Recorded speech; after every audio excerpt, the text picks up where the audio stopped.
welcome back to the Doulas No Squat Book Club. This week we are discussing Deliver, a concise guide to helping the woman you love through labor. We'll be covering topics including prenatal body positions and stretches and birth plans. Thank you so much for joining us today, and let's get ready to hear from some doulas who know squat.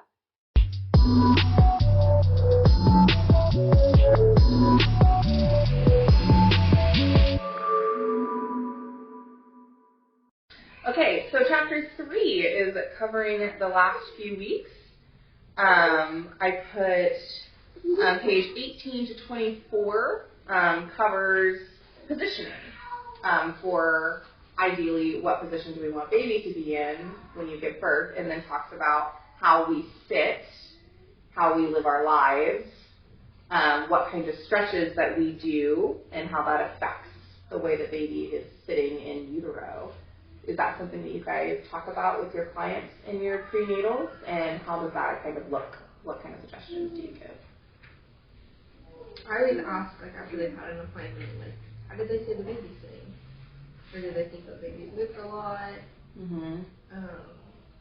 Encourage them to feel for their own selves how they think baby is sitting. Yeah, I like that. Just so it's like, because it's like, okay, what did your doctor say? And then, can you feel their feet, like, when they kick you? Like, can you feel their hands? Like, yeah, for sure. Because I think if you can visualize, I think that's really, I think it's actually a really important part of labor is being able to visualize what's going on. I agree with you. Yeah, I always love suggesting that as kind of like a bonding exercise. Yeah. It's like you and baby are going to be working together during this labor process. You should get to know each other. Yeah, for sure. Yeah, that's a huge part of the Count the Kicks Act. Are you guys familiar with that? Mm-hmm. It's awesome. I can put a link for our interview that we actually did with the Count the Kicks ambassador in the comments. Yeah, Erica is amazing. And sitting down and intentionally feeling the kicks and the position of baby, I really like that. That's a great addition to just that bonding and intentionally feeling inside your body. Yeah. And it's less of like, it gives you that control too. It's like you're not going to your provider and expecting them to be able to tell you everything about what's going on with baby. You have your own, like, you can feel where they're at and kind of determine their positioning. I know that there's some resources online for belly mapping that you can. Yes, belly mapping is fun. Yes. I think just also encouraging them, like, talk to your baby, even though your baby doesn't know what you're saying. Like, if you don't feel like they're in the optimal position, like, just talk to them about, like, how, you know, labor's going to be so much easier if you could just flop around for me, you know, just rubbing your belly and just sending all those good vibes down there. Because you guys are a team. You know, I'm sure baby wants it to be as least traumatizing as possible to get out. So yeah, and sometimes just talking to yourself, like, you can almost just tell your body, like, if you're in going to do, just be in sync with your, exactly, just tell your body, all right, this is how it's going to go. This is what we're going to do. And then cross your fingers and hope that it works, because it can't hurt anything, right? Right. Yeah. For me, I really, when I got to page 23, it shows a mom on her hands and knees she's doing cat-cow, which is great, but I prefer pelvic tilts. If you're going to be getting on your hands and knees and doing that motion, you might as well be moving your pelvis, which is going to be a lot better for getting baby in an optimal position than moving your rib cage. Right. And I really focus on my clients moving and stretching while connecting with baby and with their partner. I encourage them to do it every day. So a lot of like cobbler's pose and focusing on releasing the pelvis, the number 4 stretching to release the psoas, because that's so big. If baby's in a bad position, a lot of times it's that muscle that runs straight through the pelvis is tight, and if we can release that, then baby has room to move. Yeah, I don't know how much credence I give the idea of sitting like this causes my baby to go into a bad position, though. Yeah. I'm not sure how much. I feel if it's the only position you're sitting in, Yeah. if you are not allowing your body to sit in a position that allows gravity to help baby's head to go down. It's like if you're always sitting back like that, then you don't have gravity working with you, and it could just not impossible for baby to move in the right position, but it's going to make it a lot harder. I think it's one of those things that they warn against just because there's someone who's doing it in excess, or who's like in that position in excess, and so they're like, anytime you have opportunity to sit upright or the other way, is better. But I think there's a lot of things like that where it's just like, you know, like don't drink during pregnancies. Like you can have a glass of wine, but they're saying no because they don't want anyone to do it in excess. I think part of it too is like just this day and age we live such a sedentary lifestyle that it's like a lot of people do just spend all day sitting back, like leaning back in whatever positions they're maybe in their office, and they're like leaning back in their chair all day instead of sitting upright. And really just spending all day sitting is not going to be good for Let's get up and move, people. When you're walking, your pelvis goes like this, right? Think of shifting sand. Let's move the baby by doing this. Go up and down stairs. Go up and down stairs. Curb walk. You know, getting exercise for sure. Yeah, I have people that won't even sit on couches because they're like, oh, if I sit back, get comfortable, you know, relax. Yeah. So I don't know. There's got to be a middle way to present this information. That takes different lifestyles into account. If you're an active person who has a toddler and you're chasing that toddler around all the time, you can sit on your couch. You know, please sit down on your couch and give your body a bit of a break. So everything in moderation. Yes, exactly. That's for me. I was really happy to see when I was deciding whether or not I wanted to recommend this book to clients. Active moving, sitting on an exercise ball, and actual pictures of it. And then it talked about sex in here as well. Do you guys ever talk to your clients about sex? Do you believe that there's no such thing as TMI with a doula? I think some people are going to be uncomfortable. Yeah. With someone talking about it. Pretty soon. Maybe with just the mom, but not with both. Like with a couple. Just be like, these are things that you can talk about with your partner. But, I like that. Just talking to the mom. Yeah. I feel like sometimes too, if you bring it up to the partner, then they might be like, "Hey, remember what the doula said?" You know, and kind of use that to their advantage. But if you did you get that from mom? Huh? I got that vibe from this book. Yeah. There's places. So in my copies, I have literally crossed out sentences and rewritten what my opinion on what they had to say. Really? Was. Yeah. Like I crossed out, a woman shouldn't spend too much time on her back. Okay, that's not. Although that is been disproven. That's an old midwife's tale. So of course, down at the very bottom of page 25, it says it's totally understandable if sex at this point may not seem appealing to one or both of you, which I left.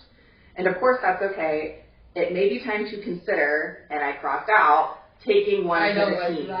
Oh. No! So I crossed that out, and I put never force yourself to have sex. Oh my gosh. Yeah, that's bad. So, no. I think I did that my first read through. We're not doing that. Yeah. So that's, in my copies of this, that is crossed out. On all of them that you give to all the parents? Yeah. Oh, and I love never that. force yourself to have sex. And then under that it says sex, after all, is a really good way to keep her pregnancy from going far past her due date. Think about it, talk about it, give it a try, maybe. I understand where she was going with it. Very passive in all the sentences except for taking one for the team, which just for me, I just didn't like that. No. Verbiage. I love that she went over why it's positive as far as the orgasm for the woman, producing oxytocin for contractions, nipple stimulation doing the same thing, which you can also get to a lesser degree, but by pumping. I do have clients that I'll say, hey, do you want to try some nipple stimulation? And they say, yeah, and I just leave the room. And I just stand outside the door, and if a medical professional comes up and says, they're not available at the moment. And some of them are like, yeah, can you give me a pump? Because they're just, like, not going to do that in a public setting. Yeah. Or even in their own home when they know that I know what's going on. They just feel more comfortable with a pump instead. I think the doula is just outside the door. It is crazy, though. I have found that a lot of my clients get very, very comfortable with me very quickly and talk to me about their sex lives. Yeah. I think it's pretty fast to their own. Yeah, I agree with that. You gotta feel the person out. Yeah, I'll get some squeamish dads that'll kind of like, but I think after we do the prenatal yoga together, because the dads do that with us as well, they're just like, okay. There is no such thing as TMI with this chick. Right.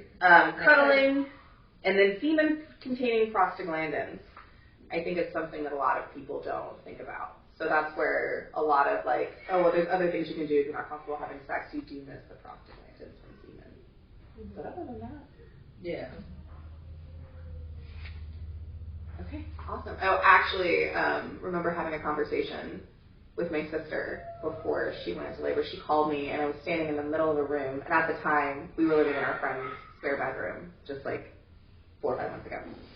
And I didn't realize that he was in the vicinity with my husband. I thought it was just me and the kids.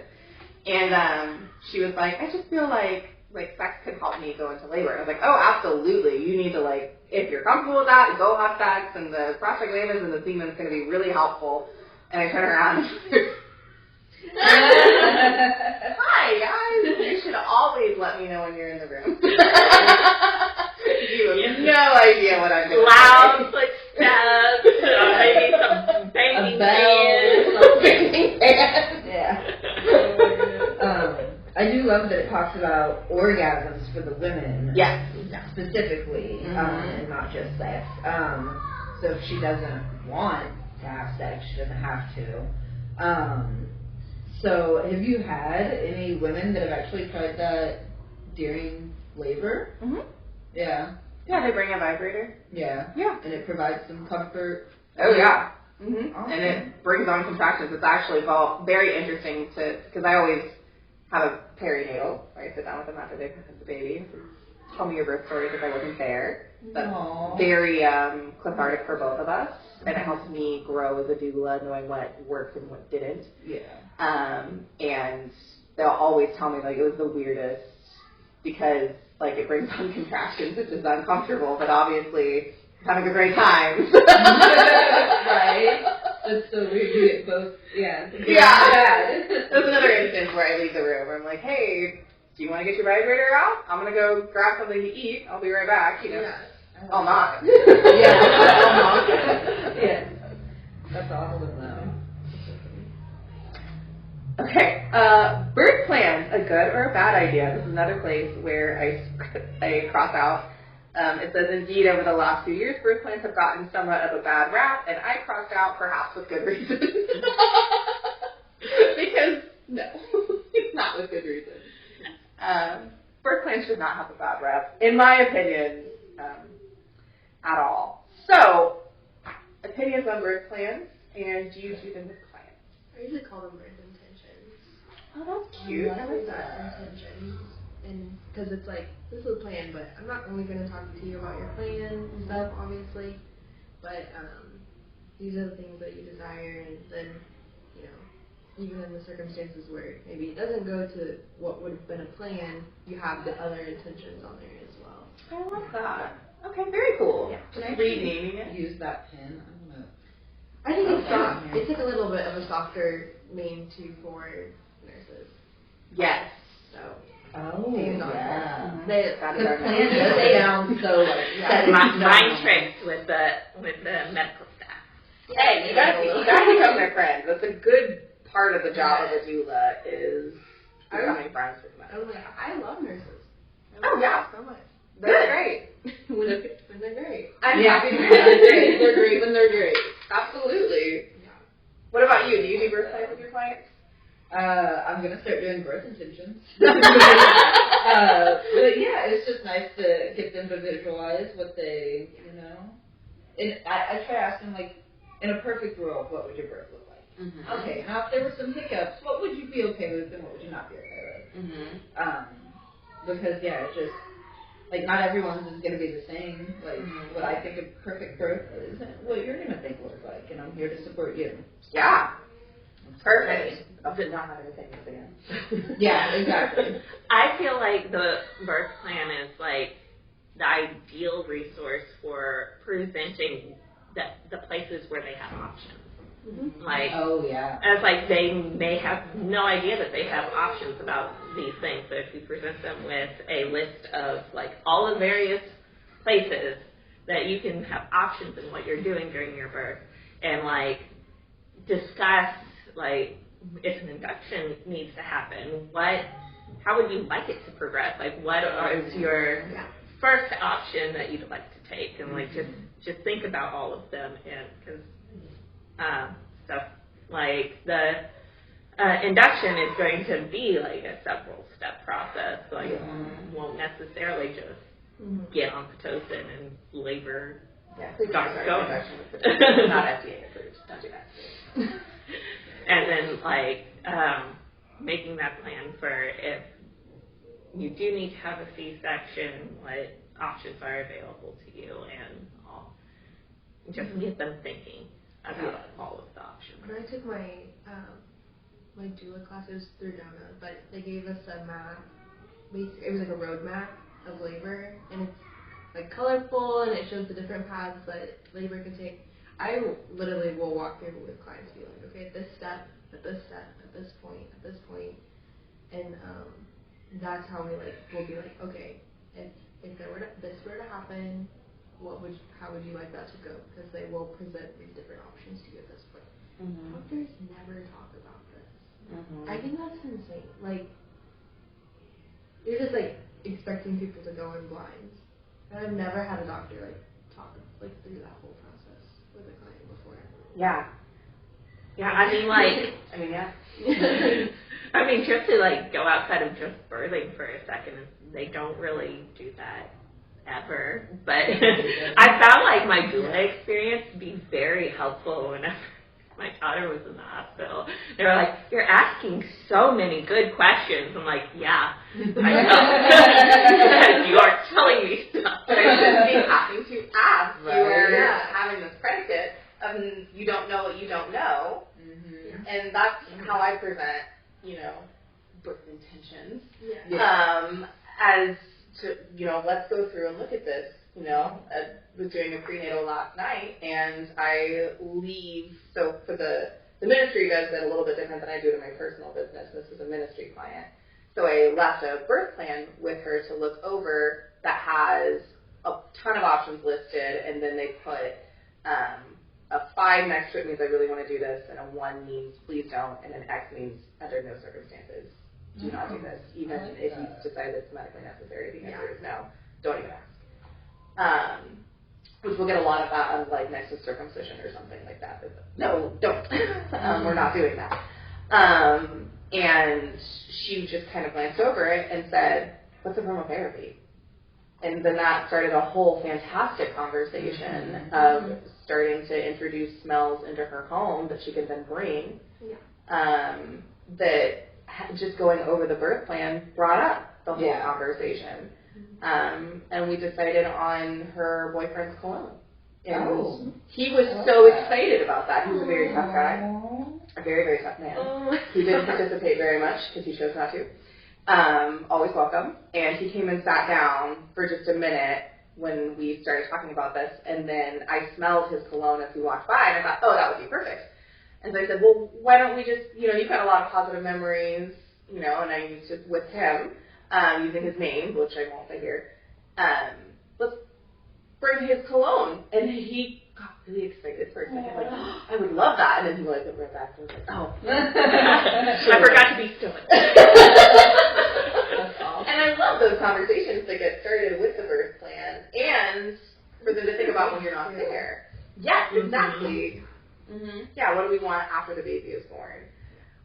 which could be really helpful if baby for some reason does need to be removed from mom, and then we don't, we already have this is exactly what she wants. If I'm watching baby, or if a support person is watching baby, we pre-assign in my prenatals, if baby is separated from you, which one of us do you want following? If it's NICU, it has to be partner, because I'm not putting that myself. No, thank you. I like that though. Awesome. See, birth plans are great. They don't deserve a contract. I have a lot of crossing out and writing of notes in here and adding options under. Did you guys see any under delivery options to add? I added allow doulas in the OR, never being separated from birth partners in the case of a cesarean. Yeah, I don't like that they don't let doulas in there. That's one of the scariest places to be. They used to. Yeah. And now they just. Yeah. It used to be one support person and your doula, right? Mm-hmm. I called Advent South to try and get them to let me into a cesarean recently, and the person goes, "What? A doula?" Yes, it's a belly birth. It's birth.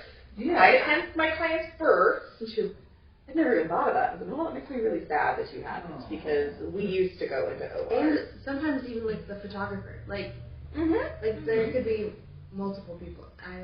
Yes, it's still a beautiful way to give birth and should be commemorated and recorded if the person who is having the operation wants to. Exactly. I know that, so there's 2 hospitals in Springfield. They're also right across the street from each other. It's kind of hilarious. But one of them, I was telling you, the DOULA Foundation that I used to work with, they did a training or a collaboration. I don't know how they termed it, but with the doulas and the nurses. And so I think that's one of the hospitals will let doulas basically anywhere because of this relationship that they formed. That's fantastic. Ahead of time, before COVID. But now I think a lot of the doulas are we don't even want to go to that other hospital because one is so generous. They got spoiled. Yes, and the other one is unfortunately not. Yeah, the difference between walking into a hospital room and they ask you what your name is and look you in the eye, and the one where they literally won't even look at you and want to pretend that you don't exist. Yeah, you get a preference, but go wherever people are having babies. Do your clients ever ask you where they should have babies? Yeah, that's an opinion I will give, because I'll just tell you what the consensus is. Yes, so what I do is I ask them what kind of birth experience are you looking for, and then they tell me, and then I say based on that, and what we actually have is we have a database where all of our doulas can go in and put their experiences down. Oh. And so it's wonderful. Yeah. So you open just the file, and it's the name of the hospital, and it's got directions on how to get to L&D in day hours, how to get to L&D in night hours, and then it's got experiences, and we'll put the doctors and the nurses' names, and you go in, because you can be completely candid, because you were just, and we have permission from our clients, they sign permission for us to give details. And so I can go in there and say, based on all of the experiences of my colleagues and of myself, the place that you're going to likely get that's within driving distance of you is going to be this place or this place. Yeah. Which I find to be really helpful when I'm asked that question, because then they do get, because there's only so much that you can do if the hospital doesn't support the type of birth that your client wants. Always achievable. You can always have the birth that you want, no matter where you're giving birth, but it is just how hard is it going to be, and how likely is that going to be. The space you give birth in is important. The people that are there is important. Yeah. So if I know that the nurses at this hospital are actually trained in using that wireless monitor that you want to use, and this hospital has one, but it doesn't work. It's got dust on it. I've been there, so many times, and every time I go there, they basically just rub my client's belly raw and then go, well, I guess the sensor's just not working. I'm like, oh man, it hasn't been working for 6 months. Then that's, I think that's important for my clients to know. And if that's some of the experience of the other doulas in our organization, then probably they just don't know how to use it. Yeah. Yeah. which isn't necessarily the nurse's fault. They haven't been trained on how to use it. I feel bad for them. Yeah. Right. With that lacking that knowledge. I won't say like which hospital in this moment, but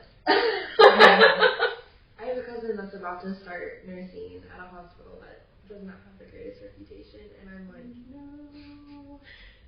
Is she trying to save it?